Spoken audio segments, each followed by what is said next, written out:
And he's got it again, the Argentine. Lovely layback! Nobody saw this coming. Chelsea demolished. Cole Palmer masterclass exposes European champions. The tactical breakdown that shocked the football world. I can't believe what I'm seeing. Those were the words of a stunned commentator, as Paris Saint-Germain, the team everyone called unstoppable, were the most comprehensive defeat PSG had suffered all season. And it happened on the biggest stage in world football. To understand just how massive this upset was, you need to know what PSG had accomplished this season. They wrapped up League One in early April. That's how dominant they were domestically. They demolished Inter Milan in a Champions League final, so one-sided it was embarrassing.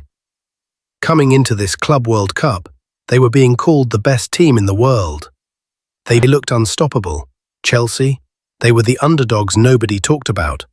Sure, they'd won the Conference League, but that was seen as consolation prize football. Against PSG's galaxy of stars, most experts gave them no chance. The key to Chelsea's victory started with one tactical decision that changed everything. Cole Palmer had struggled for months playing as a central number 10, going 18 games without scoring and admitting to having a difficult time. But Enzo Maresca moved him back to the right wing, the position where he'd thrived under Maurizio Pochettino. This wasn't just about comfort zones. Palmer on the right created a tactical nightmare for PSG's left-back, Nuno Mendes, who had no idea what was about to hit him. With João Pedro drifting wide to join Palmer, Chelsea suddenly had a 2-versus-1 advantage on PSG's most vulnerable flank. Maresca later said Chelsea won the game in the first 10 minutes, and the tactical approach was surgical. They went man-to-man across the pitch, suffocating PSG's usual passing rhythm. If you leave spaces to PSG, they will kill you, Maresca explained, so we tried to be very aggressive and suffocate them early on. PSG had never experienced pressure like this.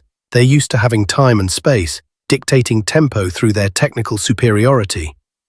But Chelsea's high press and aggressive man-marking turned PSG's greatest strength into their biggest weakness. They couldn't find their rhythm, couldn't establish control. 22 minutes in, the tactical plan paid off perfectly. Malo Gusto made a run-in behind Nuno Mendes, exactly what Chelsea had identified as PSG's weakness. The ball found Palmer on the right, and with the calmness of a world-class finisher, he placed a low shot past Gianluigi Donnarumma. But this wasn't luck or a moment of individual brilliance. This was the result of meticulous tactical preparation. Palmer knew exactly where the space would be, exactly how Mendes would react, exactly where Donnarumma would position himself. It was footballing chess played at the highest level. If the first goal was tactical perfection, the second was pure class. Just 8 minutes later, Palmer received the ball in almost the identical position. This time, he added a neat dummy, a little feint that sent the PSG defender the wrong way, before unleashing an identical shot past Donnarumma. The psychology of this moment cannot be overstated. Palmer had just scored from the exact same position, in the exact same way, and PSG couldn't stop him. It wasn't just about technique anymore, it was about mental dominance. Palmer owned that space, and everyone in the stadium knew it. What Chelsea had done was expose every weakness in PSG's system. Andros Townsend called it a tactical masterclass, and the numbers backed it up. PSG turned the ball over more in this first half than they had in any game all season. Their passing accuracy dropped to levels not seen since their early Champions League struggles. Chelsea's method was often direct. Passes dropped in behind the PSG defence, exploiting the space between their fullbacks and centre-backs. It was simple, effective and perfectly executed. As former Chelsea midfielder John Mikel Obi said, "We've never seen a team do this to PSG." What happened to PSG in this game wasn't just tactical, it was psychological. This was a team that had won everything, that had been called the best in the world, suddenly looking ordinary against opposition they were supposed to dominate. You could see it in their body language. Kylian Mbappe looking frustrated, When a team that's used to winning starts losing, especially in such a comprehensive fashion, the mental fragility can spread like wildfire. PSG's frustration boiled over in ugly post-match scenes that showed just how much this defeat hurt. Manager Luis Enrique appeared to slap Chelsea's João Pedro, with unused substitute Presnel Kimpembe having to pull his coach away from the confrontation. Enrique later claimed he was trying to separate fighting players to avoid a situation getting worse. But the damage was done. This was a team and a coaching staff that had lost more than just a football match.